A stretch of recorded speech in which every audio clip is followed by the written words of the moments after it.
어서 오세요. 오늘 하루도 무사히 참 잘 보내셨습니다. 여기는 당신의 지친 마음이 쉬어가는 곳, 도래기 책방입니다. 제 옆에는 우리 도래기가 벌써 새근새근 기분 좋은 꿈나라로 떠났네요.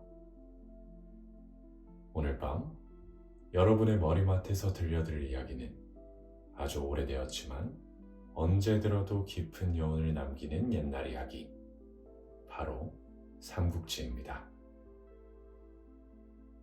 보통 삼국지라고 하면 수많은 영웅 호걸들이 등장하고 칼과 창이 부딪히는 복잡한 전쟁 이야기라고 생각하기 쉽죠? 저도 처음에는 그렇게 느꼈습니다. 그런데 책장을 천천히 넘기다 보면 그 거대한 역사의 소용돌이 속에도 결국 저희와 다를 바 없는 사람들이 있습니다. 뜻대로 되지 않는 세상에 부딪혀 좌절하기도 하고, 소중한 사람을 위해 바보 같은 선택을 하기도 하고, 때로는 실패할 걸 알면서도 자신의 신념을 묵묵히 지켜내는 그런 평범하고도 비범한 사람들 말이죠.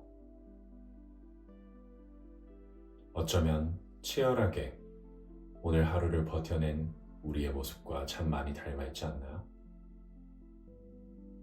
수백 년 전 먼 옛날 이야기인데도 그들이 울고 웃으며 남긴 발자취를 따라가다 보면 마음 한구석이 뭉클해지면서 묘한 위로와 그리고 낭만을 느끼게 됩니다. 너무 방대한 분량의 책을 겁먹으셨던 분들도 편안하게 들으실 수 있도록 오늘은 최소한의 삼국지라는 책을 가만가만 읽어드릴게요. 오늘 하루 동안 어깨에 짊어지고 있던 무거운 고민들은 잠시 저 문 밖에 내려두세요. 따뜻한 이불 속에서 가장 편안한 자세로 눈을 감고 제가 들려드리는 옛날 이야기에 귀를 기울여 봐주세요. 그러다 어느새 스르르 저희 도래기처럼 깊고 달달한 잠에 빠져드시기를 바랍니다. 자, 그럼 옛날, 먼 옛날 아주 매력적인 사람들의 이야기 지금 시작할게요.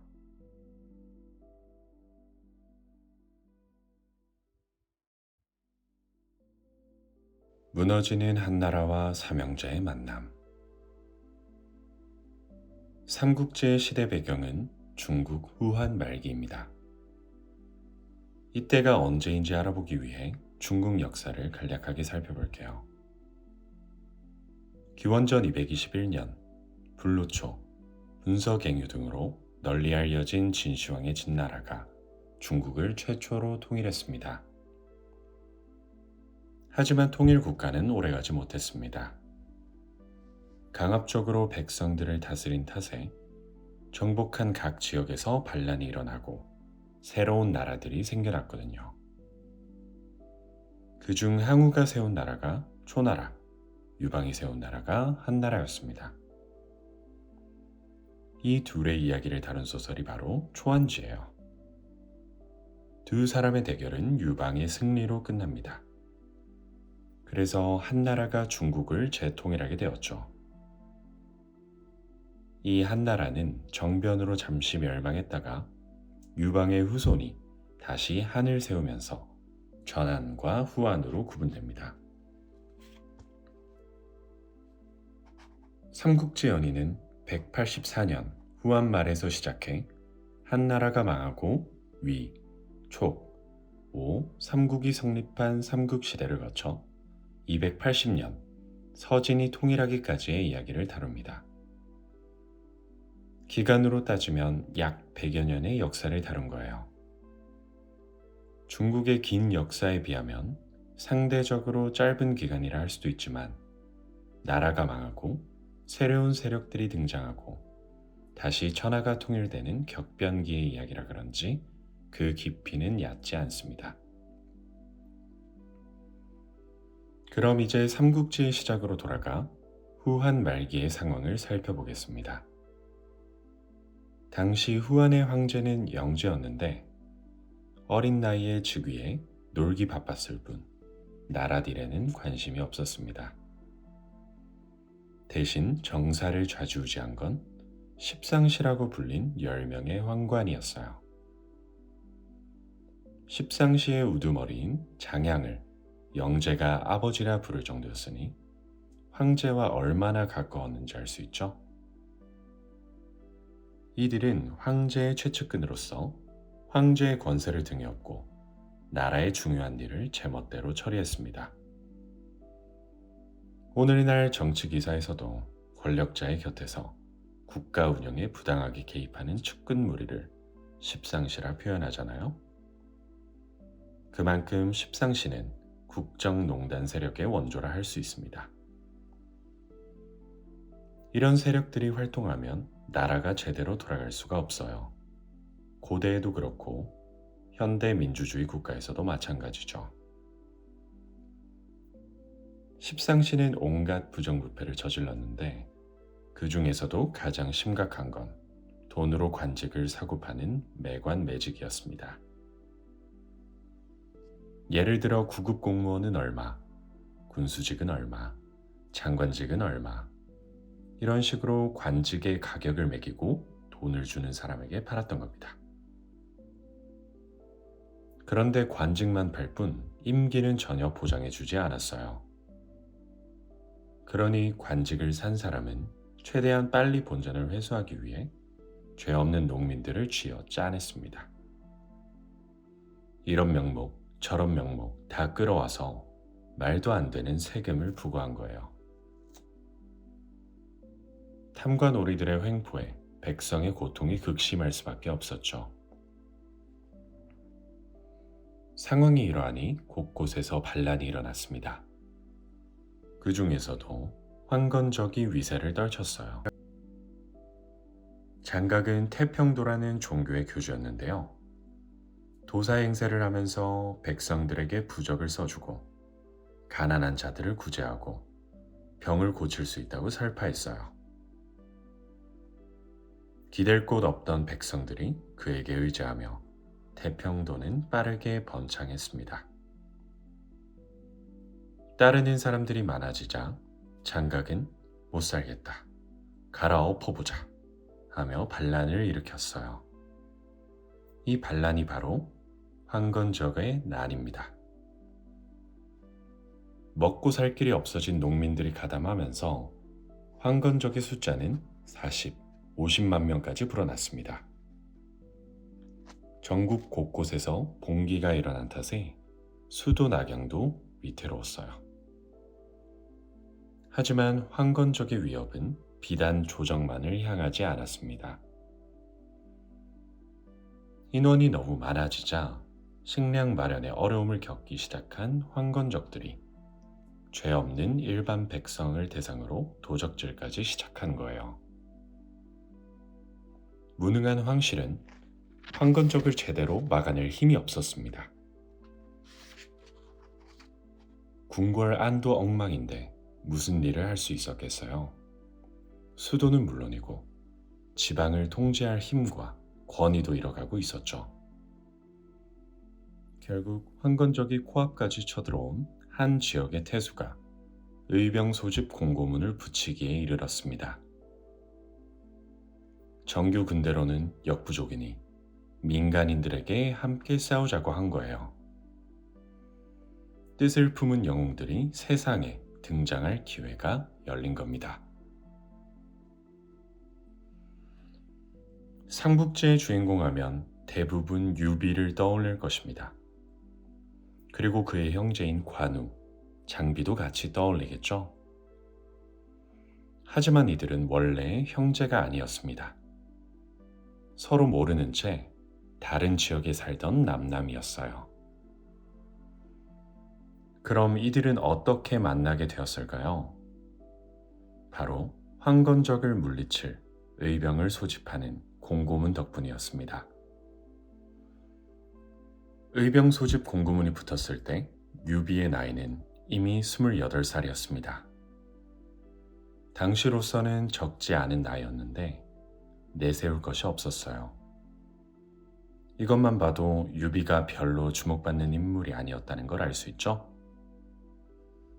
실제로 유비의 집안은 한나라 황실의 후손이긴 하나 몰락한 가문이었고, 어렸을 적에 아버지를 잃어서 돗자리 짜는 일로 생계를 꾸리며 호로머니를 모셔야 했습니다. 조금 비범한 구석은 외모에 있었는데요. 귀가 무척 커서 어깨까지 늘어질 정도였다고 합니다. 유비에게 화가 난 인물들이 귀 큰 놈이라면서 성을 냈다는 이야기도 있어요. 귀뿐만 아니라 팔도 남달리 길어서 무릎까지 내려왔다고 하고요. 일찌감치 이름을 떨치지 못했지만 유비는 천성이 온화하고 가슴에 큰 뜻을 품고 있는 사람이었습니다. 십상시와 황건적으로 인해 혼란에 빠진 한나라를 구하고 고통에 빠진 백성들을 돕는 것이 꿈이었죠. 그런 그가 거리에 붙은 의병 소집글을 읽었으니 얼마나 가슴이 떨렸겠어요. 하지만 유비는 크게 한숨을 내쉴 뿐이었습니다. 마음은 당장 싸우러 가고 싶었지만 현실적으로 할 수 있는 게 없었거든요. 이때 유비 앞에 귀인이 나타나요. 그 귀인이 바로 장비입니다. 장비는 돼지를 잡아 파는 일을 했는데 유비와 달리 땅도 좀 가지고 있고 재산이 꽤 있었던 것 같아요. 또 한눈에도 힘이 장사라는 걸 알아볼 수 있을 정도로 풍채가 좋았습니다. 장비에 대한 묘사를 보면 아주 재밌어요. 머리는 표범 같고 턱은 제비 같고 수염은 호랑이 같다고 하거든요. 거기다가 목소리가 천둥 같았대요. 성격이 괄괄한 사람임을 눈치챌 수 있는 대목이죠. 유비를 처음 만났을 때도 다짜고짜 한마디예요. 사내 대장부가 왜 한숨을 푹푹 쉬고 있냐는 거예요. 하지만 유비가 품은 뜻을 알게 되자 굉장히 호의적으로 대합니다.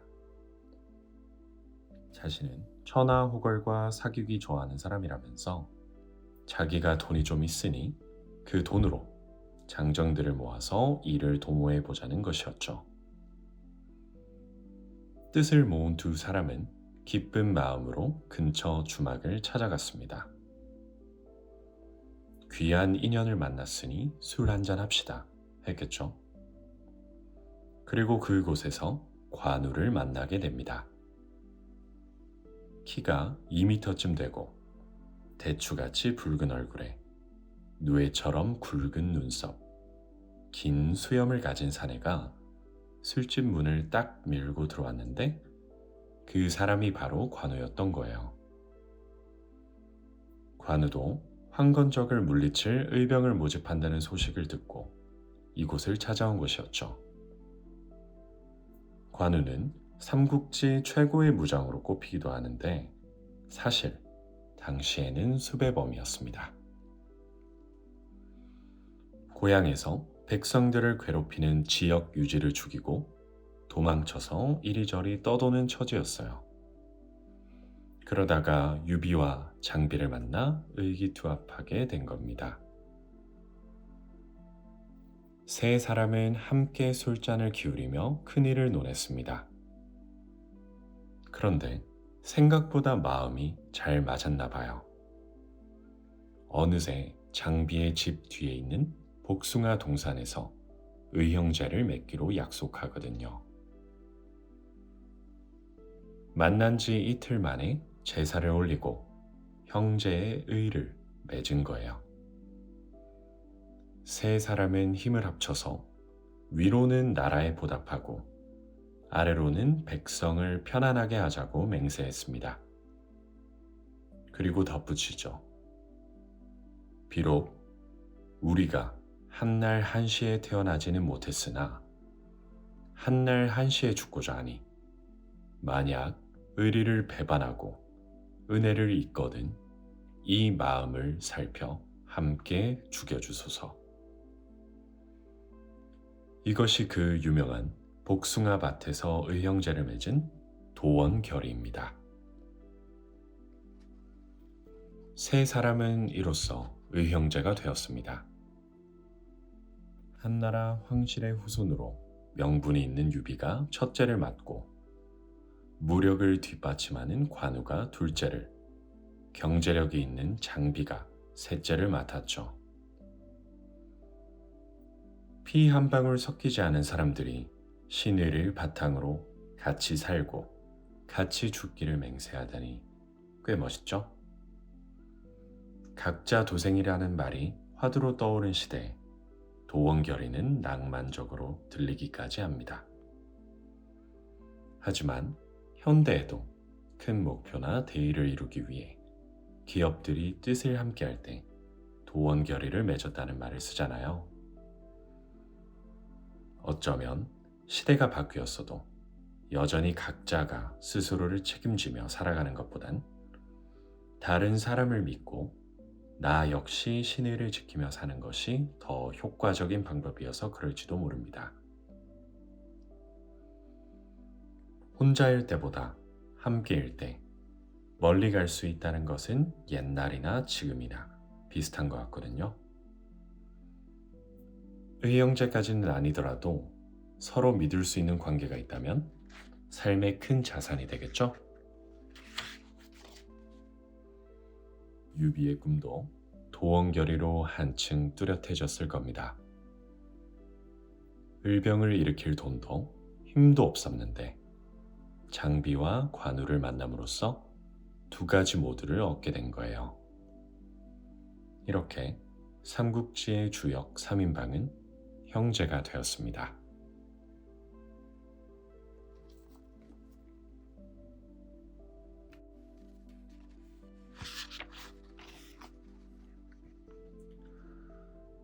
삼국지의 또 다른 주인공 조조의 등장. 복숭아꽃 흩날리는 곳에서 멋지게 도원결의를 맺었으니 앞으로 삼형제가 승승장구하는 이야기가 나올 것 같지만 삼국지는 그렇게 흘러가지 않습니다. 물론 삼형제는 황건적을 물리치는데 공을 세우기도 하고 작은 관직을 받기도 했어요. 하지만 그뿐이었습니다. 사실 삼국지 초반에 유비가 존재감을 드러내는 사건은 드물어요. 난세를 평정하기 위해 일어난 여러 영웅 사이에서 자리를 잡지 못하죠. 어떻게 보면 초반부는 유비의 순항기라고도 볼 수 있습니다. 그럼 초반의 주인공은 누구일까요? 바로 조조입니다. 특히 삼국지 앞부분은 조조의 이야기라고 해도 과언이 아니에요. 유비 삼형제의 활약보다 조조가 어떤 과정을 거쳐서 실세가 되는가가 중심 내용이거든요.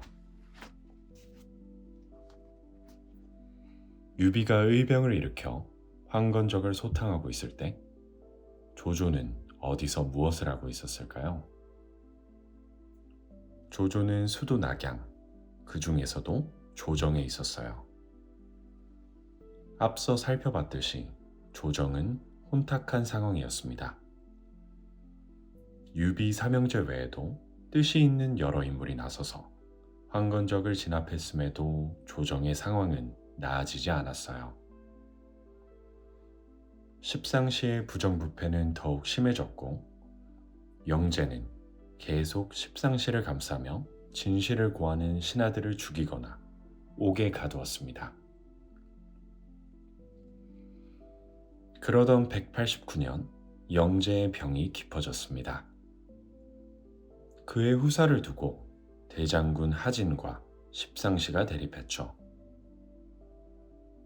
하진은 원래 천민이었는데 영제의 후궁이었던 여동생이 아들을 낳고 황후 자리에 오르면서 함께 출세의 권력을 잡은 사람이에요. 대장군은 장군 중에서 가장 높은 직위였습니다.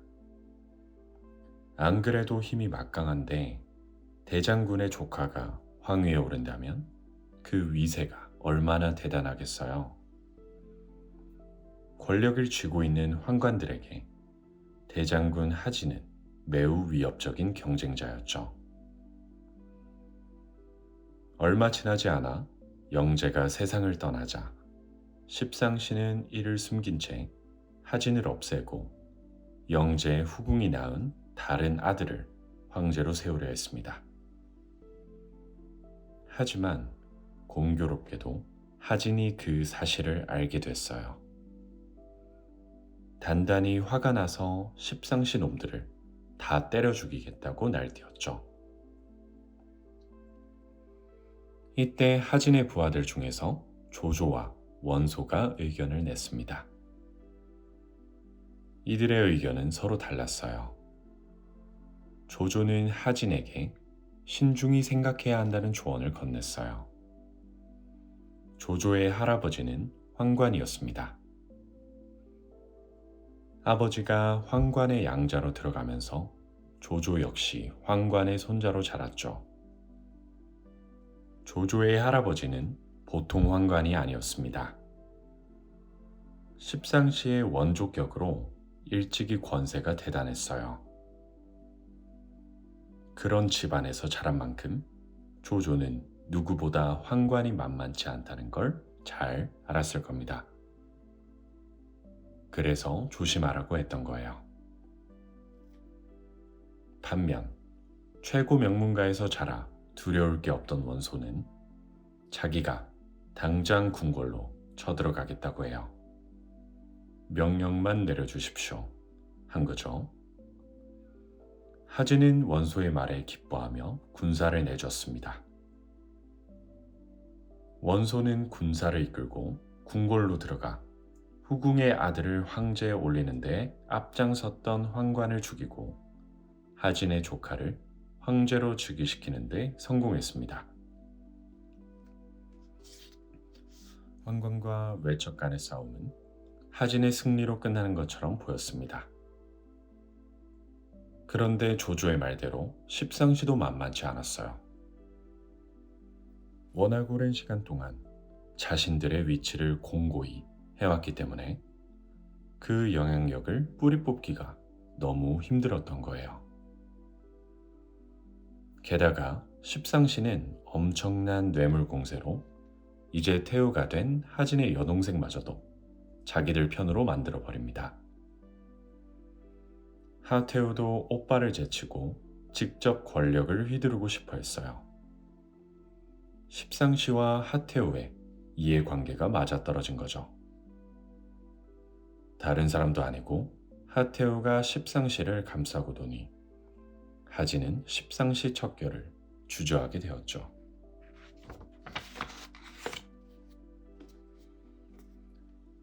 이런 상황에 원소는 답답해 죽을 지경이었어요.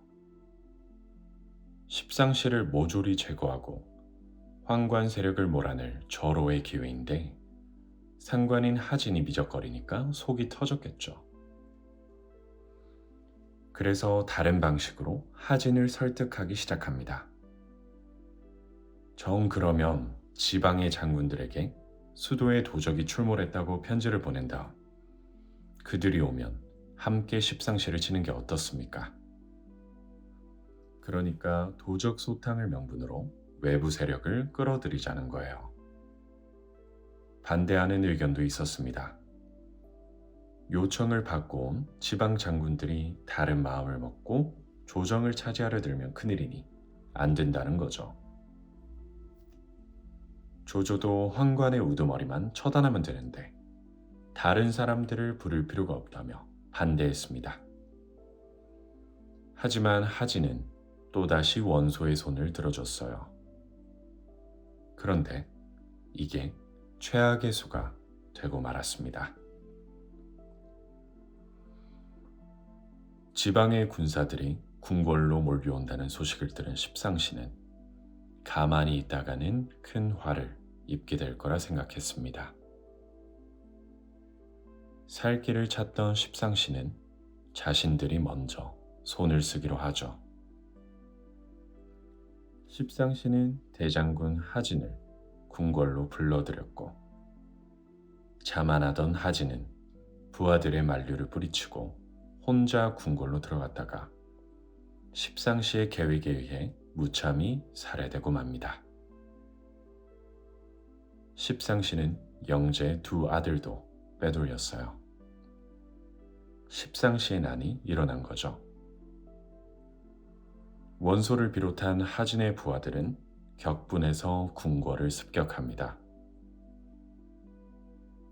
결국 궁궐은 불타고 수천 명이 죽었습니다. 말 그대로 쑥대밭이었어요. 설상가상으로 궁에서 탈출한宦관들은 우왕좌왕하다가 황제를 잃어버렸습니다. 아무리 허수아비여도 황제는 황제였어요. 황제를 데리고 있는 사람이 명분도 권력도 얻기 마련이었죠. 길을 잃고 산속을 헤매던 황제와 그의 이복 형제, 이들을 발견한 사람이 참 얄궂습니다. 하필 하진의 편지를 받고 수도 낙양에 막 입성한 야심과 동탁이었거든요. 영웅이 있으면 악당도 있는 법입니다. 삼국지 초반의 최고 빌런이 바로 동탁이에요. 십상시가 국정을 농단하는 동안 조정의 지배력이 약해져 동탁 같은 야심가들이 반쯤은 조정의 통제에서 벗어나 있었어요. 동탁은 변방의 실력자였습니다. 조정에서도 위협을 느낄 정도였어요. 그래서 군대를 다른 장수에게 넘기라고 명령하기도 하고 관직을 미끼 삼아 불러들이기도 했습니다. 그때마다 동탁은 이런저런 핑계로 빠져나갔죠.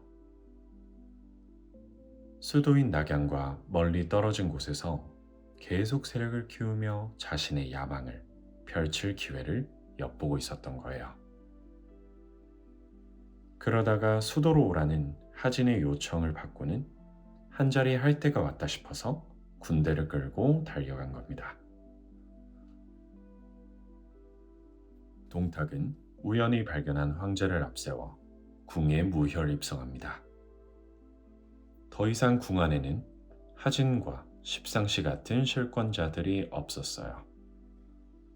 외척도 황관도 서로 죽고 죽이는 싸움을 벌이다가 대부분 죽어버렸거든요.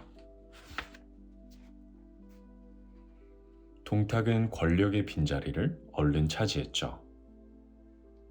그는 적자인 황제를 폐위하고 서자인 황제의 이복 동생을 새로 옹립할 계획까지 세웠습니다. 중국에서 황제는 천자입니다. 말 그대로 하늘의 아들이에요. 그런데 멋제로 황제를 폐위시키겠다니 입에 담기는커녕 상상조차 하기 힘든 일이었죠.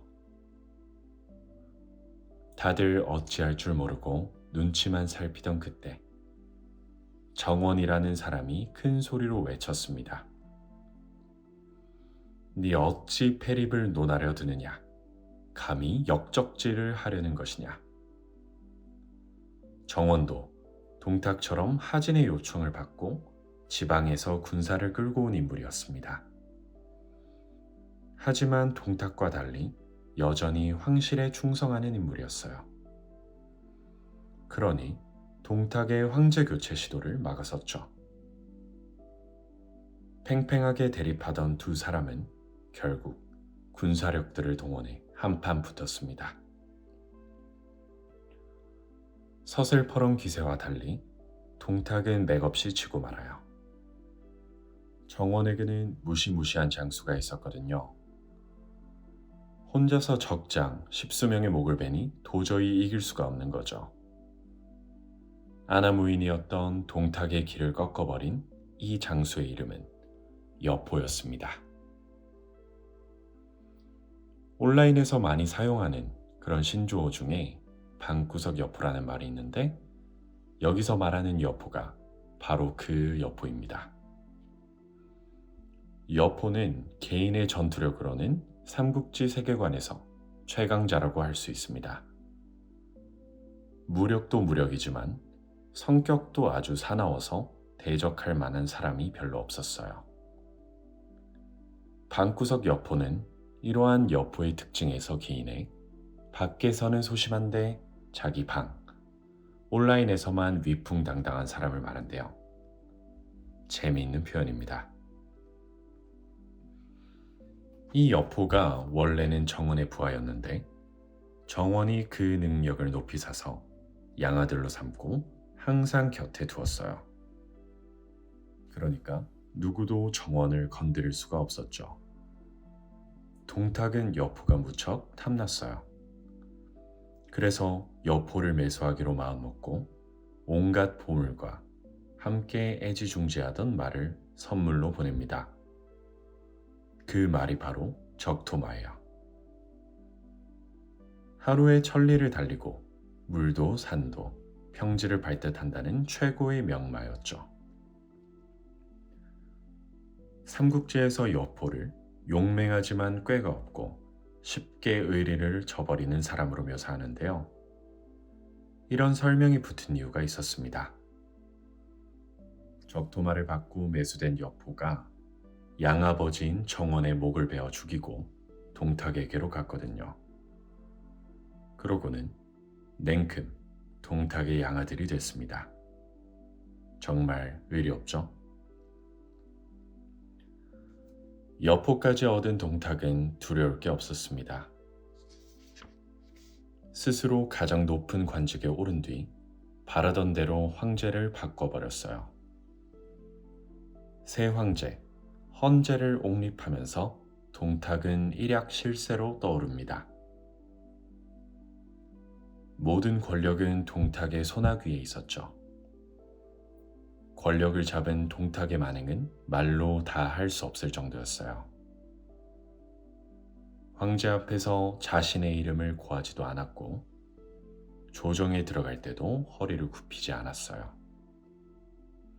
궁녀들을 겁탈하고 용상에서 잠을 자며 군대를 끌고 다니면서 백성들을 학살하고 민가를 약탈하기까지 했습니다. 십상시를 없애겠다고 불러들인 동탁 때문에 상황은 나아지기는커녕 더 악화되고 말았죠. 대장군 하진의 동생 하태우도 죽을 때 어리석은 하진이 역적을 불러들여 이런 화를 겪게 만들었구나 하고 원망했다고 합니다.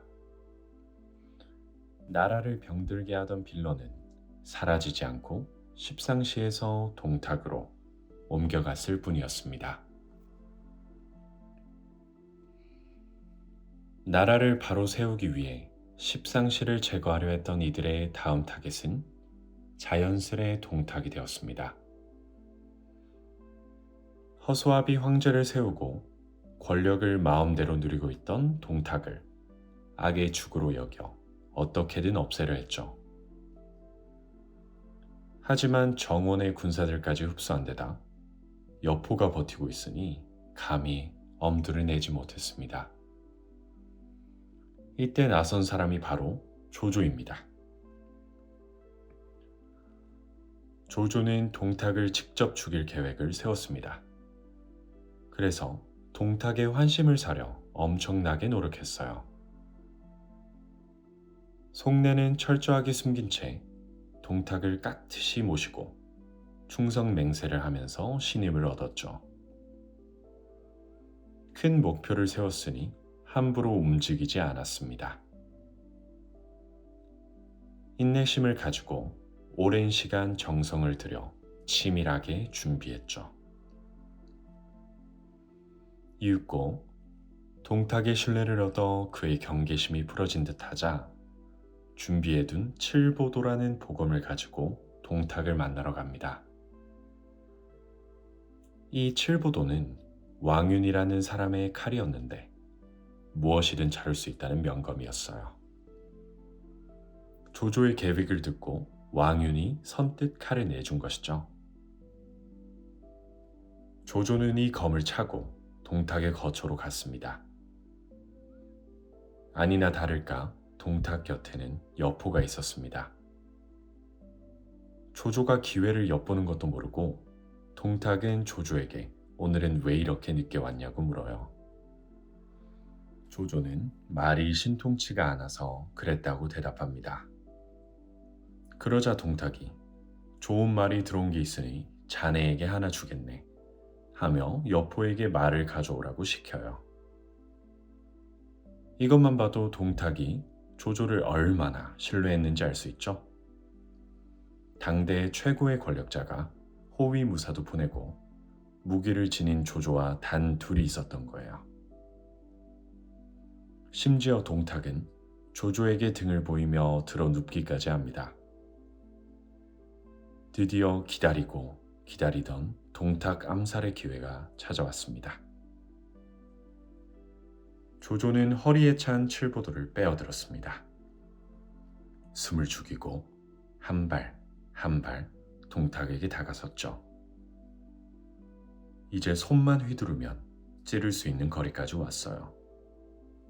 심장이 쿵쿵 뛰는 것을 느끼며 칼을 들어 올린 순간 동탁이 눈을 번쩍 떴습니다. 그러고는 얼른 돌아 누우며 외쳤어요. 지금 무엇을 하는 게냐? 대체 어찌된 일일까요? 문제는 거울이었어요. 동탁이 자신의 등 뒤까지 볼 수 있도록 벽에 거울을 걸어놨거든요. 인기척에 개슴칠에 눈을 떴는데 칼을 든 사람이 어른거리니까 얼른 몸을 일으킨 거죠. 아마 보통 사람 같으면 너무 놀라서 얼어버렸을 거예요. 암살 시도를 들킨 거잖아요. 그런데 조조는 높이 치켜들었던 손을 앞으로 쑥 내밀고 무릎을 꿇으면서 이렇게 말합니다. 귀한 보검이 있어 특별히 어르신께 바치려고 합니다. 대단한 임기응변이죠? 하여튼 조조도 보통 사람은 아닙니다. 저는 이 장면이 삼국지 초반부에서 가장 드라마틱한 장면이 아닐까 싶어요. 물론 동탁은 어안이 벙벙했어요. 거울 속에 비친 사람은 칼을 쳐 들고 있었던 것 같은데 돌아 누워보니까 신뢰하는 부하인 조조가 무릎을 꿇은 채 칼을 받치고 있는 거예요. 얼떨결에 칼을 받아들어 살펴보니 칠보도가 명품은 명품이었나 봐요. 동탁의 마음에 쏙 들었거든요. 그래서 칼을 받아들이고 별 의심 없이 여포가 끌고 온 말을 조조와 함께 살펴보았습니다. 말을 본 조조는 정말 마음에 든다며 연신 감사 인사를 합니다. 그러고는 말을 한번 타봐도 되겠냐고 묻죠. 동탁이 흔쾌히 허락하자 조조는 얼른 말에 올라타고 그 길로 사라집니다. 암살 시도가 실패했으니 진이가 발각되기 전에 도망친 거예요. 냅다 주랭랑을 친 거죠.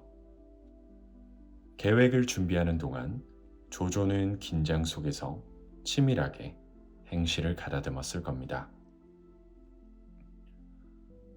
그렇게 정성을 쏟은 계획이 실패했으니 끝을 봐야겠다는 생각에 한 번 더 시도했을 법도 한데 조조는 일단 위기에서 도망치는 선택을 합니다. 병법서에 괜히 36개 주랭랑이 있는 게 아니거든요. 저는 이 장면을 읽으면서 최선을 다하되 실패했을 때는 과감히 포기하고 다음 기회를 노리는 것도 하나의 방법이라는 생각을 했습니다. 다시 도전할 기회는 도망친 곳에서 찾을 수 있으니까요. 말을 한번 타보겠다는 조조가 시간이 지나도 돌아오지 않자 동탁과 여포는 그제야 조조가 다른 뜻을 품었다는 것을 깨닫게 됩니다. 분노한 동탁은 노발대발하며 전국의 수배령을 내리고 조조는 쫓기는 신세가 되었죠. 그렇지만 나쁜 점만 있었던 것은 아닙니다. 이 일로 동탁을 죽이려고 한 의인으로 세상에 알려졌거든요. 삼국지의 주인공이 될 준비를 마친 셈이었습니다. 수배령이 떨어진 조조는 고향을 향해 힘차게 말을 달립니다. 하지만 수상쩍은 행색에 곧 붙잡히고 말았어요. 그 지역의 현령이었던 진궁은 낮에는 큰 소리로 조조를 꾸짖고 감옥에 가두었다가 밤에 은밀히 조조를 찾아갔습니다. 그리고 대화를 나누며 조조가 얼마나 동탁을 제거하고 싶어 하는지 확인하죠. 진궁은 조조를 둘도 없는 충신이라 추켜 세우고는 자신도 조조와 함께 하겠다는 뜻을 밝힙니다. 조조를 풀어주고 현령이라는 지위를 미련 없이 버린 채 곧장 조조를 따라 길을 떠났어요. 두 사람은 조조의 고향으로 가는 길에 조조의 아버지와 의형제 사이였던 여백사를 찾아갑니다. 아버지의 의형제니까 조조에게는 아버지와 다름없는 분이었어요. 그래서 이 사람만큼은 자신을 보호해 줄 거라고 믿었던 거예요. 과연 여백사는 조조와 진궁을 두 팔 벌려 환영했습니다. 동탁을 죽이려고 했다니 대단한 일을 했다면서 자기 집에 얼마든지 머물다 가라고 하죠. 그러니까 얼마나 고마워요. 수배자를 집에 들이는 것 자체가 굉장히 위험한 일이거든요. 여백사는 두 사람을 위해 식사까지 준비합니다. 그러곤 집에 좋은 술이 없으니 옆 마을에 가서 구해오겠다고 해요. 여백사는 집을 나섰고 도망 다니느라 지쳐있던 조조와 진궁은 방에 앉아 꾸벅꾸벅 졸았습니다. 시간이 얼마나 지났을까요? 밖에서 슥슥하는 소리가 들렸습니다. 두 사람은 긴장한 얼굴로 귀를 쫑긋 세웠죠. 분명 칼 가는 소리였거든요. 뒤이어 나지막한 대화가 들려왔습니다. 어떻게 죽여야 하지? 묶어놓고 죽이는 게 어때? 조조는 정신이 번쩍 들었어요. 나를 잡으려는 함정이구나. 여백사는 술을 구하러 간 게 아니라 관가에 고발하러 간 거야. 그리고 조조는 결심합니다. 여백사의 가족을 죽이기로 마음먹은 거예요. 우리가 먼저 죽이지 않으면 저들에게 당하고 말 것이오. 조조의 말에 진궁도 고개를 끄덕였습니다. 두 사람은 방을 박차고 나가 가차없이 칼을 휘둘렀어요. 여백사의 가족 8명이 그 자리에서 모두 숨을 거두고 말았습니다. 그런데 그때 부엌 안쪽에서 꿀꿀대는 소리가 들렸어요. 그곳에는 돼지 한 마리가 묶여 있었습니다. 여백사의 가족들이 죽이려고 했던 것은 조조가 아니라 조조에게 대접할 돼지였던 것입니다. 애초에 함정 같은 건 없었습니다. 그저 조조의 불안과 의심이 불러온 일이었어요. 불안하면 신경이 예민해지면서 작은 것에도 집착하게 되고 심지어는 망상에 빠지기도 하잖아요. 도망자 조조의 심리 상태를 짐작할 수 있죠. 조조와 진궁은 할 말을 잃은 채 서로의 얼굴을 바라보았습니다. 후회 한들 되돌릴 수 없는 일이었어요. 잠시 고민하던 조조는 또다시 36개 주랭랑을 택했죠.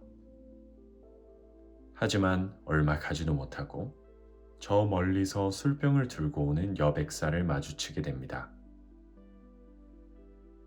여백사는 아무것도 모른 채 조조 일행을 붙잡아요. 왜 벌써 가느냐고. 귀한 술을 사왔으니 맛이라도 보고 떠나라고 합니다. 수배자의 몸이라 오래 머무를 수가 없습니다. 핑계를 대고 여백사와 헤어진 조조는 곧 우뚝 멈춰 섰습니다. 진궁에게 잠시만 기다리라고 말한 뒤 왔던 길을 되돌아갔죠. 그러고는 주저없이 여백사에게 칼을 휘둘렀습니다.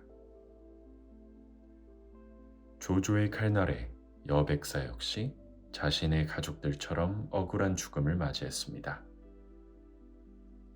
진궁은 경악을 금치 못했어요. 나무라는 진궁에게 조조는 말합니다.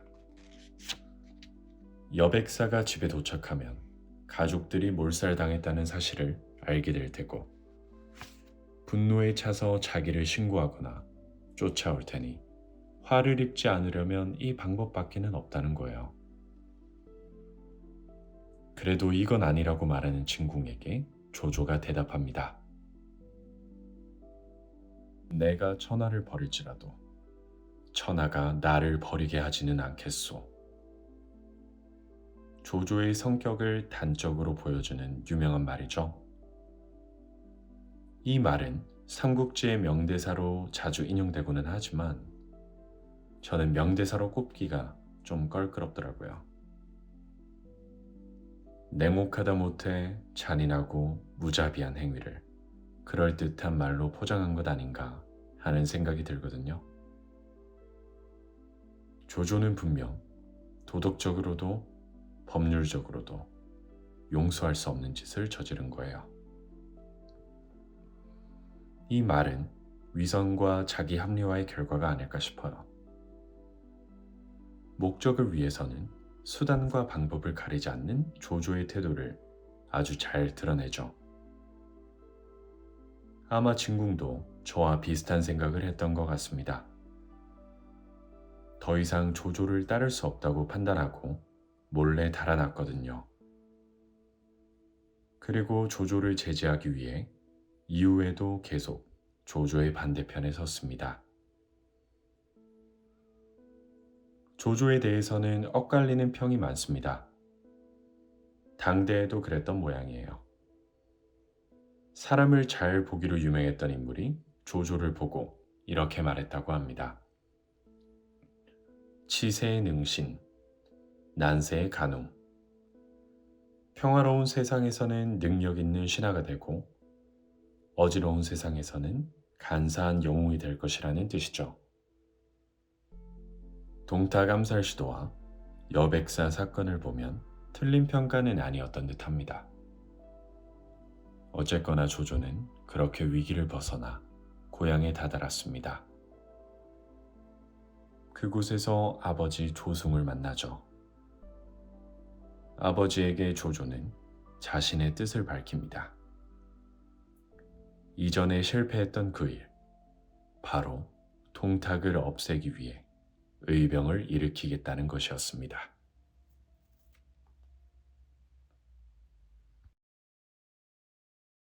무너지는 한나라와 삼형제의 만남. 삼국지의 시대 배경은 중국 후한 말기입니다. 이때가 언제인지 알아보기 위해 중국 역사를 간략하게 살펴볼게요. 기원전 221년 불로초, 분서갱유 등으로 널리 알려진 진시황의 진나라가 중국을 최초로 통일했습니다. 하지만 통일 국가는 오래가지 못했습니다.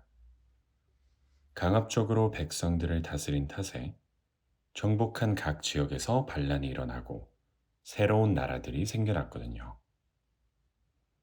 그중 항우가 세운 나라가 초나라, 유방이 세운 나라가 한나라였습니다. 이 둘의 이야기를 다룬 소설이 바로 초안지예요.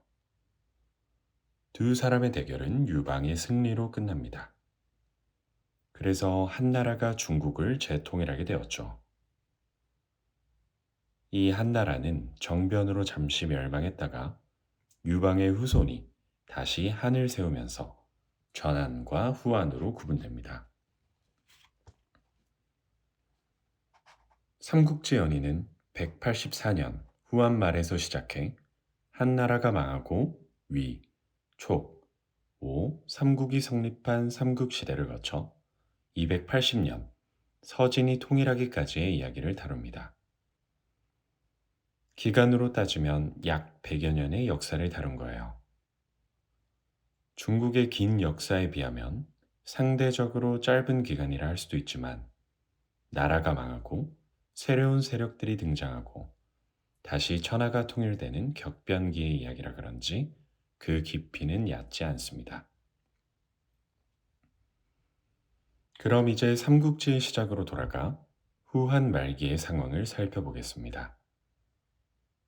당시 후한의 황제는 영제였는데 어린 나이에 즉위해 놀기 바빴을 뿐 나라딜에는 관심이 없었습니다.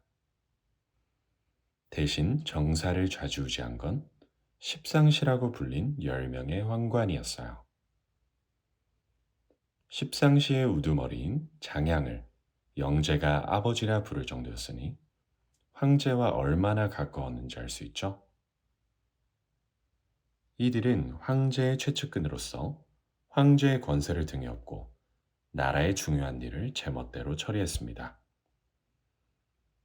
오늘날 정치 기사에서도 권력자의 곁에서 국가 운영에 부당하게 개입하는 측근 무리를 십상시라 표현하잖아요. 그만큼 십상시는 국정농단 세력의 원조라 할 수 있습니다. 이런 세력들이 활동하면 나라가 제대로 돌아갈 수가 없어요. 고대에도 그렇고 현대 민주주의 국가에서도 마찬가지죠.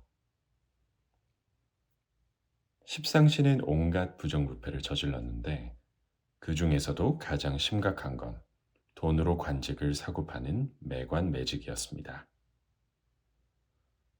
예를 들어 구급 공무원은 얼마, 군수직은 얼마, 장관직은 얼마, 이런 식으로 관직의 가격을 매기고 돈을 주는 사람에게 팔았던 겁니다. 그런데 관직만 팔 뿐 임기는 전혀 보장해 주지 않았어요. 그러니 관직을 산 사람은 최대한 빨리 본전을 회수하기 위해 죄 없는 농민들을 쥐어 짜냈습니다. 이런 명목, 저런 명목 다 끌어와서 말도 안 되는 세금을 부과한 거예요. 탐관오리들의 횡포에 백성의 고통이 극심할 수밖에 없었죠. 상황이 이러하니 곳곳에서 반란이 일어났습니다. 그 중에서도 황건적이 위세를 떨쳤어요. 불린 이들을 이끈 사람은 장각이었습니다. 장각은 태평도라는 종교의 교주였는데요. 도사 행세를 하면서 백성들에게 부적을 써주고 가난한 자들을 구제하고 병을 고칠 수 있다고 설파했어요. 기댈 곳 없던 백성들이 그에게 의지하며 태평도는 빠르게 번창했습니다. 따르는 사람들이 많아지자 장각은 못 살겠다. 갈아엎어보자 하며 반란을 일으켰어요. 이 반란이 바로 황건적의 난입니다. 먹고 살 길이 없어진 농민들이 가담하면서 황건적의 숫자는 40, 50만 명까지 불어났습니다. 전국 곳곳에서 봉기가 일어난 탓에 수도 낙양도 위태로웠어요. 하지만 황건적의 위협은 비단 조정만을 향하지 않았습니다. 인원이 너무 많아지자 식량 마련에 어려움을 겪기 시작한 황건적들이 죄 없는 일반 백성을 대상으로 도적질까지 시작한 거예요. 무능한 황실은 황건적을 제대로 막아낼 힘이 없었습니다. 궁궐 안도 엉망인데 무슨 일을 할 수 있었겠어요? 수도는 물론이고 지방을 통제할 힘과 권위도 잃어가고 있었죠. 결국 황건적이 코앞까지 쳐들어온 한 지역의 태수가 의병 소집 공고문을 붙이기에 이르렀습니다. 정규 군대로는 역부족이니 민간인들에게 함께 싸우자고 한 거예요. 뜻을 품은 영웅들이 세상에 등장할 기회가 열린 겁니다. 삼국지의 주인공 하면 대부분 유비를 떠올릴 것입니다. 그리고 그의 형제인 관우, 장비도 같이 떠올리겠죠? 하지만 이들은 원래 형제가 아니었습니다. 서로 모르는 채 다른 지역에 살던 남남이었어요. 그럼 이들은 어떻게 만나게 되었을까요? 바로 황건적을 물리칠 의병을 소집하는 공고문 덕분이었습니다. 의병 소집 공고문이 붙었을 때 유비의 나이는 이미 28살이었습니다. 당시로서는 적지 않은 나이였는데 내세울 것이 없었어요. 이것만 봐도 유비가 별로 주목받는 인물이 아니었다는 걸 알 수 있죠? 실제로 유비의 집안은 한나라 황실의 후손이긴 하나 몰락한 가문이었고 어렸을 적에 아버지를 잃어서 돗자리 짜는 일로 생계를 꾸리며 호르머니를 모셔야 했습니다. 조금 비범한 구석은 외모에 있었는데요. 귀가 무척 커서 어깨까지 늘어질 정도였다고 합니다. 유비에게 화가 난 인물들이 귀 큰 놈이라면서 성을 냈다는 이야기도 있어요. 귀뿐만 아니라 팔도 남달리 길어서 무릎까지 내려왔다고 하고요. 일찌감치 이름을 떨치지 못했지만 유비는 천성이 온화하고 가슴에 큰 뜻을 품고 있는 사람이었습니다. 십상시와 황건적으로 인해 혼란에 빠진 한나라를 구하고 고통에 빠진 백성들을 돕는 것이 꿈이었죠.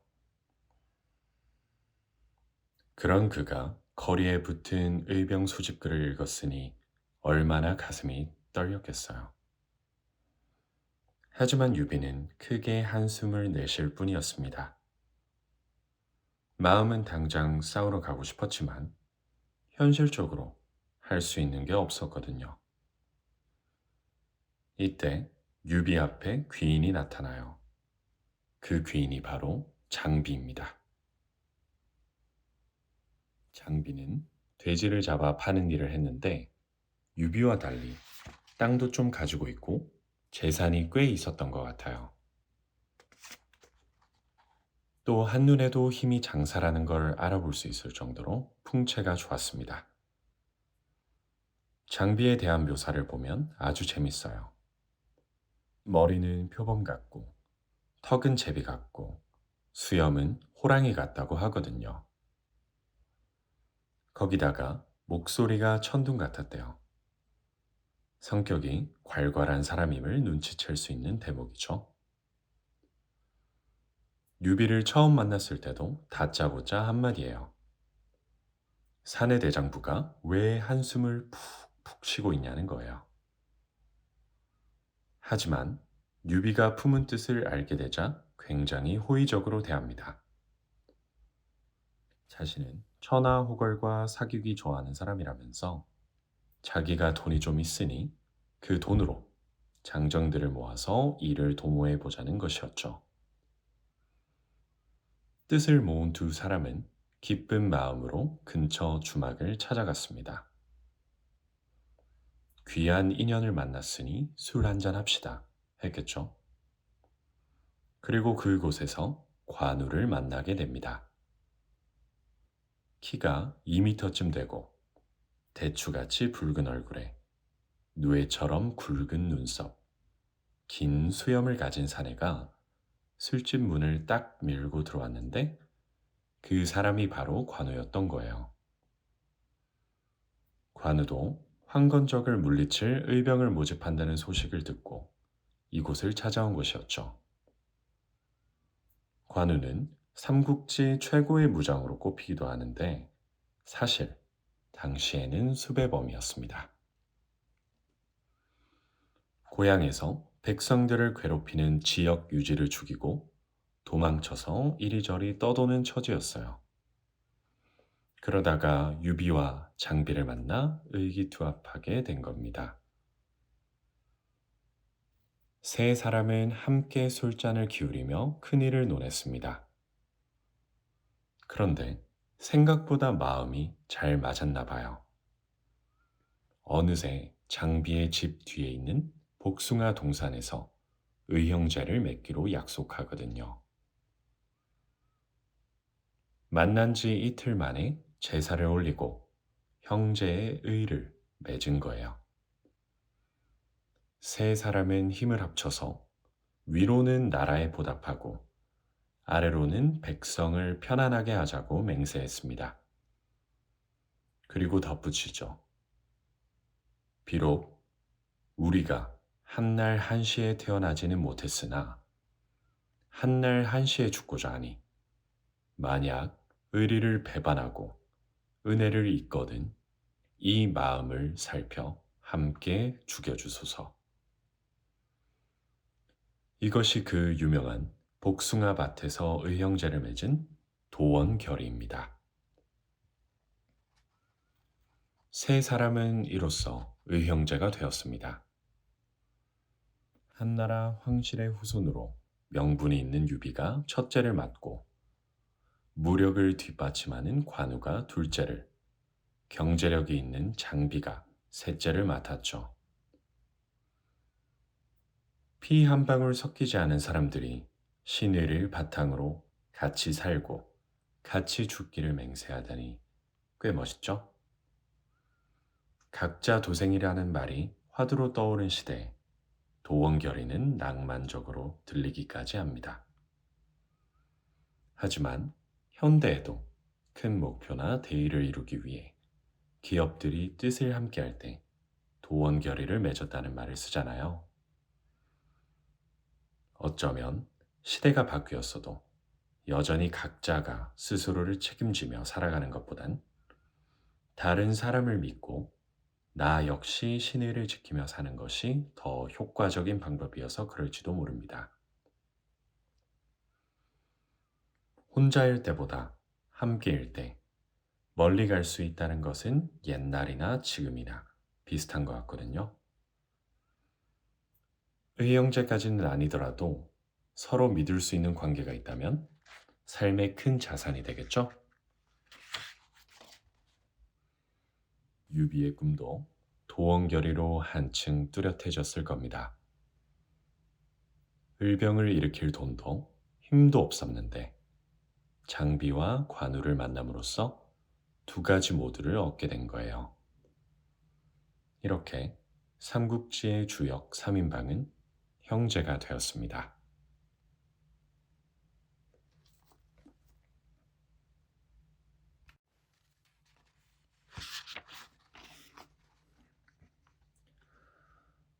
삼국지의 또 다른 주인공 조조의 등장. 복숭아꽃 흩날리는 곳에서 멋지게 도원결의를 맺었으니 앞으로 삼형제가 승승장구하는 이야기가 나올 것 같지만 삼국지는 그렇게 흘러가지 않습니다. 물론 삼형제는 황건적을 물리치는데 공을 세우기도 하고 작은 관직을 받기도 했어요. 하지만 그뿐이었습니다. 사실 삼국지 초반에 유비가 존재감을 드러내는 사건은 드물어요. 난세를 평정하기 위해 일어난 여러 영웅 사이에서 자리를 잡지 못하죠. 어떻게 보면 초반부는 유비의 순항기라고도 볼 수 있습니다. 그럼 초반의 주인공은 누구일까요? 바로 조조입니다. 특히 삼국지 앞부분은 조조의 이야기라고 해도 과언이 아니에요. 유비 삼형제의 활약보다 조조가 어떤 과정을 거쳐서 실세가 되는가가 중심 내용이거든요. 유비가 의병을 일으켜 황건적을 소탕하고 있을 때 조조는 어디서 무엇을 하고 있었을까요? 조조는 수도 낙양, 그 중에서도 조정에 있었어요. 앞서 살펴봤듯이 조정은 혼탁한 상황이었습니다. 유비 삼형제 외에도 뜻이 있는 여러 인물이 나서서 황건적을 진압했음에도 조정의 상황은 나아지지 않았어요. 십상시의 부정부패는 더욱 심해졌고 영제는 계속 십상시를 감싸며 진실을 고하는 신하들을 죽이거나 옥에 가두었습니다. 그러던 189년 영제의 병이 깊어졌습니다. 그의 후사를 두고 대장군 하진과 십상시가 대립했죠. 하진은 원래 천민이었는데 영제의 후궁이었던 여동생이 아들을 낳고 황후 자리에 오르면서 함께 출세의 권력을 잡은 사람이에요. 대장군은 장군 중에서 가장 높은 직위였습니다. 안 그래도 힘이 막강한데 대장군의 조카가 황위에 오른다면 그 위세가 얼마나 대단하겠어요. 권력을 쥐고 있는 환관들에게 대장군 하진은 매우 위협적인 경쟁자였죠. 얼마 지나지 않아 영제가 세상을 떠나자 십상시는 이를 숨긴 채 하진을 없애고 영제의 후궁이 낳은 다른 아들을 황제로 세우려 했습니다. 하지만 공교롭게도 하진이 그 사실을 알게 됐어요. 단단히 화가 나서 십상시 놈들을 다 때려 죽이겠다고 날뛰었죠. 이때 하진의 부하들 중에서 조조와 원소가 의견을 냈습니다. 이들의 의견은 서로 달랐어요. 조조는 하진에게 신중히 생각해야 한다는 조언을 건넸어요. 조조의 할아버지는 황관이었습니다.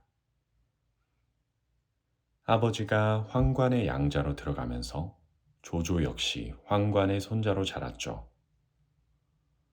조조의 할아버지는 보통 황관이 아니었습니다. 십상시의 원조격으로 일찍이 권세가 대단했어요. 그런 집안에서 자란 만큼 조조는 누구보다 황관이 만만치 않다는 걸 잘 알았을 겁니다. 그래서 조심하라고 했던 거예요. 반면 최고 명문가에서 자라 두려울 게 없던 원소는 자기가 당장 궁궐로 쳐들어가겠다고 해요. 명령만 내려주십시오. 한 거죠. 하진은 원소의 말에 기뻐하며 군사를 내줬습니다. 원소는 군사를 이끌고 궁궐로 들어가 후궁의 아들을 황제에 올리는 데 앞장섰던 황관을 죽이고 하진의 조카를 황제로 즉위시키는 데 성공했습니다. 황관과 외척 간의 싸움은 하진의 승리로 끝나는 것처럼 보였습니다. 그런데 조조의 말대로 십상시도 만만치 않았어요. 워낙 오랜 시간 동안 자신들의 위치를 공고히 해왔기 때문에 그 영향력을 뿌리 뽑기가 너무 힘들었던 거예요.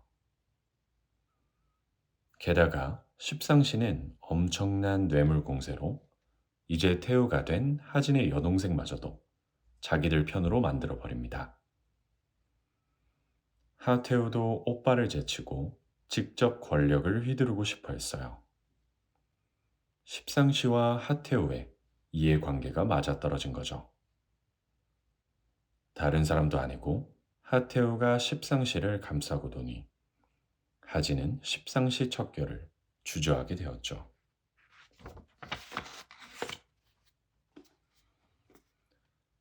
이런 상황에 원소는 답답해 죽을 지경이었어요. 십상시를 모조리 제거하고 황관 세력을 몰아낼 절호의 기회인데 상관인 하진이 미적거리니까 속이 터졌겠죠. 그래서 다른 방식으로 하진을 설득하기 시작합니다.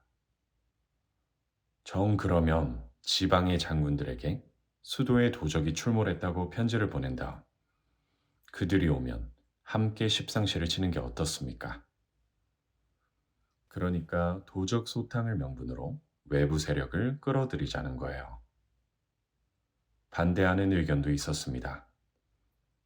요청을 받고 온 지방 장군들이 다른 마음을 먹고 조정을 차지하려 들면 큰일이니 안 된다는 거죠. 조조도 황관의 우두머리만 처단하면 되는데 다른 사람들을 부를 필요가 없다며 반대했습니다. 하지만 하진은 또다시 원소의 손을 들어줬어요. 그런데 이게 최악의 수가 되고 말았습니다.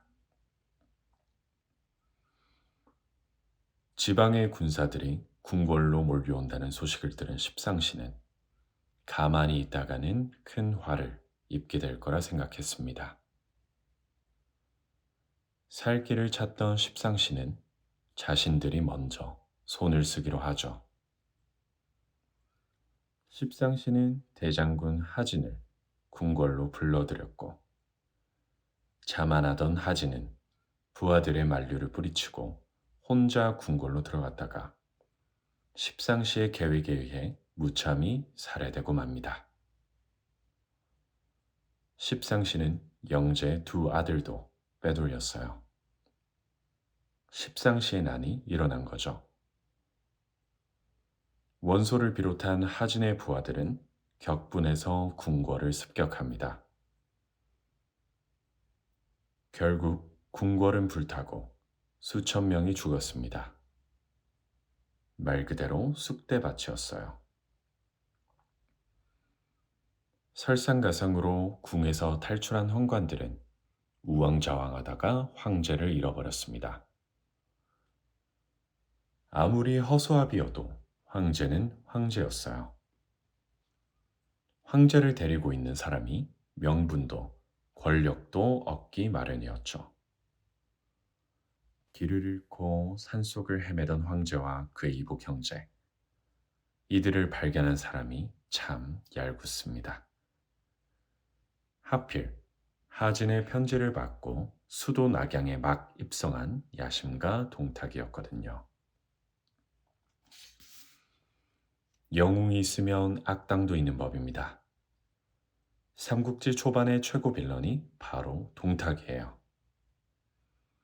십상시가 국정을 농단하는 동안 조정의 지배력이 약해져 동탁 같은 야심가들이 반쯤은 조정의 통제에서 벗어나 있었어요. 동탁은 변방의 실력자였습니다. 조정에서도 위협을 느낄 정도였어요. 그래서 군대를 다른 장수에게 넘기라고 명령하기도 하고 관직을 미끼 삼아 불러들이기도 했습니다. 그때마다 동탁은 이런저런 핑계로 빠져나갔죠. 수도인 낙양과 멀리 떨어진 곳에서 계속 세력을 키우며 자신의 야망을 펼칠 기회를 엿보고 있었던 거예요. 그러다가 수도로 오라는 하진의 요청을 받고는 한자리 할 때가 왔다 싶어서 군대를 끌고 달려간 겁니다. 동탁은 우연히 발견한 황제를 앞세워 궁에 무혈 입성합니다. 더 이상 궁 안에는 하진과 십상시 같은 실권자들이 없었어요. 외척도 황관도 서로 죽고 죽이는 싸움을 벌이다가 대부분 죽어버렸거든요. 동탁은 권력의 빈자리를 얼른 차지했죠. 그는 적자인 황제를 폐위하고 서자인 황제의 이복 동생을 새로 옹립할 계획까지 세웠습니다. 중국에서 황제는 천자입니다. 말 그대로 하늘의 아들이에요. 그런데 멋제로 황제를 폐위시키겠다니 입에 담기는커녕 상상조차 하기 힘든 일이었죠. 다들 어찌할 줄 모르고 눈치만 살피던 그때 정원이라는 사람이 큰 소리로 외쳤습니다. 네 어찌 패립을 논하려 드느냐? 감히 역적질을 하려는 것이냐? 정원도 동탁처럼 하진의 요청을 받고 지방에서 군사를 끌고 온 인물이었습니다. 하지만 동탁과 달리 여전히 황실에 충성하는 인물이었어요. 그러니 동탁의 황제 교체 시도를 막았었죠. 팽팽하게 대립하던 두 사람은 결국 군사력들을 동원해 한판 붙었습니다. 서슬퍼런 기세와 달리 동탁은 맥없이 치고 말아요. 정원에게는 무시무시한 장수가 있었거든요. 혼자서 적장 10수명의 목을 베니 도저히 이길 수가 없는 거죠. 아나무인이었던 동탁의 길을 꺾어버린 이 장수의 이름은 여포였습니다. 온라인에서 많이 사용하는 그런 신조어 중에 방구석 여포라는 말이 있는데 여기서 말하는 여포가 바로 그 여포입니다. 여포는 개인의 전투력으로는 삼국지 세계관에서 최강자라고 할 수 있습니다. 무력도 무력이지만 성격도 아주 사나워서 대적할 만한 사람이 별로 없었어요. 방구석 여포는 이러한 여포의 특징에서 기인해 밖에서는 소심한데 자기 방, 온라인에서만 위풍당당한 사람을 말한대요. 재미있는 표현입니다.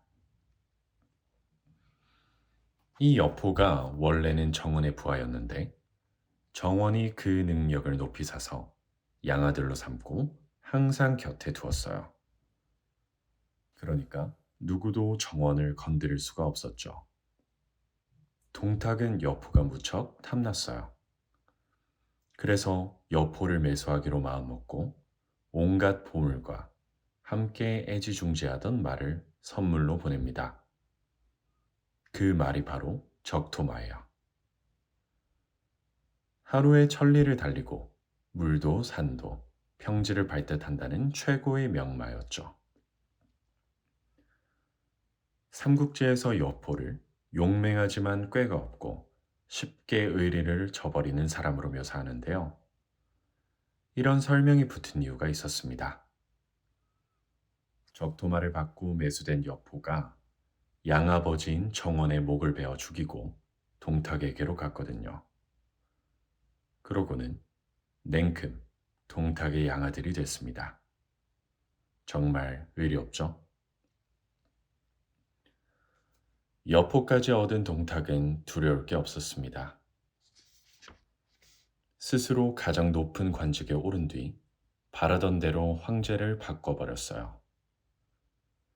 새 황제, 헌제를 옹립하면서 동탁은 일약실세로 떠오릅니다. 모든 권력은 동탁의 손아귀에 있었죠.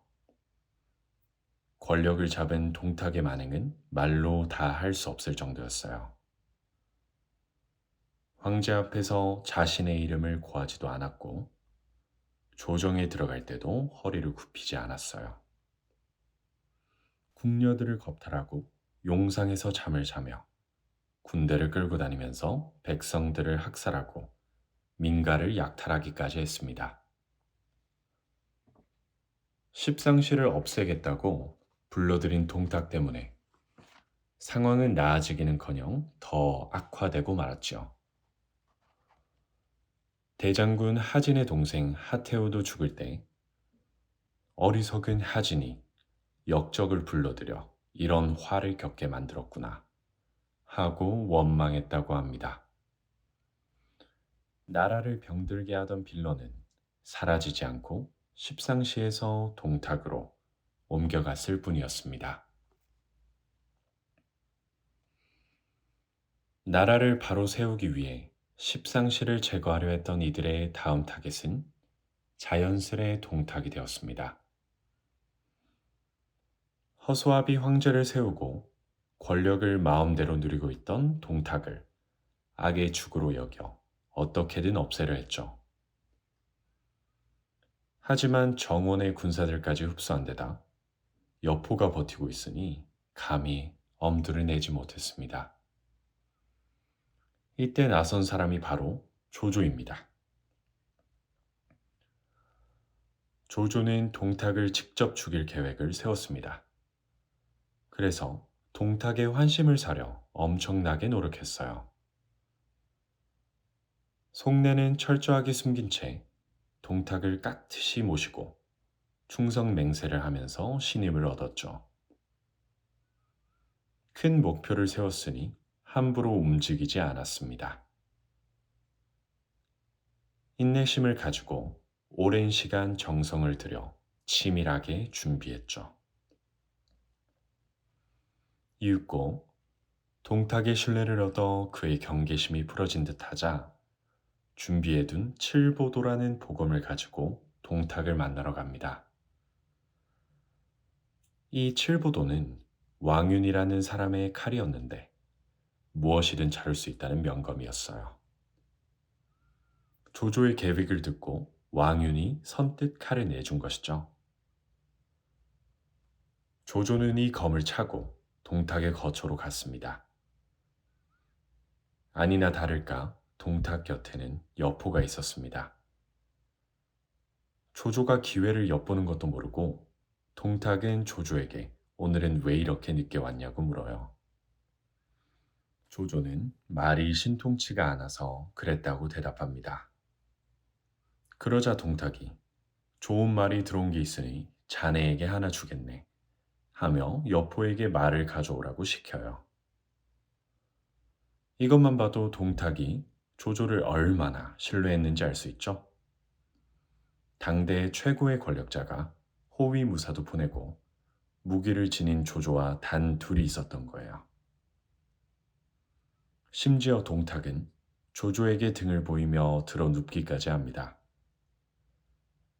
드디어 기다리고 기다리던 동탁 암살의 기회가 찾아왔습니다. 조조는 허리에 찬 칠보도를 빼어들었습니다. 숨을 죽이고 한 발 한 발 동탁에게 다가섰죠. 이제 손만 휘두르면 찌를 수 있는 거리까지 왔어요. 심장이 쿵쿵 뛰는 것을 느끼며 칼을 들어 올린 순간 동탁이 눈을 번쩍 떴습니다. 그러고는 얼른 돌아 누우며 외쳤어요. 지금 무엇을 하는 게냐? 대체 어찌된 일일까요? 문제는 거울이었어요. 동탁이 자신의 등 뒤까지 볼 수 있도록 벽에 거울을 걸어놨거든요. 인기척에 개슴칠에 눈을 떴는데 칼을 든 사람이 어른거리니까 얼른 몸을 일으킨 거죠. 아마 보통 사람 같으면 너무 놀라서 얼어버렸을 거예요. 암살 시도를 들킨 거잖아요. 그런데 조조는 높이 치켜들었던 손을 앞으로 쑥 내밀고 무릎을 꿇으면서 이렇게 말합니다. 귀한 복음이 있어 특별히 어르신께 바치려고 합니다. 대단한 임기응변이죠? 하여튼 조조도 보통 사람은 아닙니다. 저는 이 장면이 삼국지 초반부에서 가장 드라마틱한 장면이 아닐까 싶어요. 물론 동탁은 어안이 벙벙했어요. 거울 속에 비친 사람은 칼을 쳐 들고 있었던 것 같은데 돌아 누워 보니까 신뢰하는 부하인 조조가 무릎을 꿇은 채 칼을 받치고 있는 거예요. 얼떨결에 칼을 받아 들어 살펴보니 칠보도가 명품은 명품이었나 봐요. 동탁의 마음에 쏙 들었거든요. 그래서 칼을 받아들이고 별 의심 없이 여포가 끌고 온 말을 조조와 함께 살펴보았습니다. 말을 본 조조는 정말 마음에 든다며 연신 감사 인사를 합니다. 그러고는 말을 한번 타봐도 되겠냐고 묻죠. 동탁이 흔쾌히 허락하자 조조는 얼른 말에 올라타고 그 길로 사라집니다. 암살 시도가 실패했으니 진이가 발각되기 전에 도망친 거예요. 냅다 주랭랑을 친 거죠. 계획을 준비하는 동안 조조는 긴장 속에서 치밀하게 행실을 가다듬었을 겁니다. 그렇게 정성을 쏟은 계획이 실패했으니 끝을 봐야겠다는 생각에 한 번 더 시도했을 법도 한데 조조는 일단 위기에서 도망치는 선택을 합니다. 병법서에 괜히 36개 주랭랑이 있는 게 아니거든요. 저는 이 장면을 읽으면서 최선을 다하되 실패했을 때는 과감히 포기하고 다음 기회를 노리는 것도 하나의 방법이라는 생각을 했습니다. 다시 도전할 기회는 도망친 곳에서 찾을 수 있으니까요. 말을 한번 타보겠다는 조조가 시간이 지나도 돌아오지 않자 동탁과 여포는 그제야 조조가 다른 뜻을 품었다는 것을 깨닫게 됩니다. 분노한 동탁은 노발대발하며 전국의 수배령을 내리고 조조는 쫓기는 신세가 되었죠. 그렇지만 나쁜 점만 있었던 것은 아닙니다. 이 일로 동탁을 죽이려고 한 의인으로 세상에 알려졌거든요. 삼국지의 주인공이 될 준비를 마친 셈이었습니다. 수배령이 떨어진 조조는 고향을 향해 힘차게 말을 달립니다. 하지만 수상쩍은 행색에 곧 붙잡히고 말았어요. 그 지역의 현령이었던 진궁은 낮에는 큰 소리로 조조를 꾸짖고 감옥에 가두었다가 밤에 은밀히 조조를 찾아갔습니다.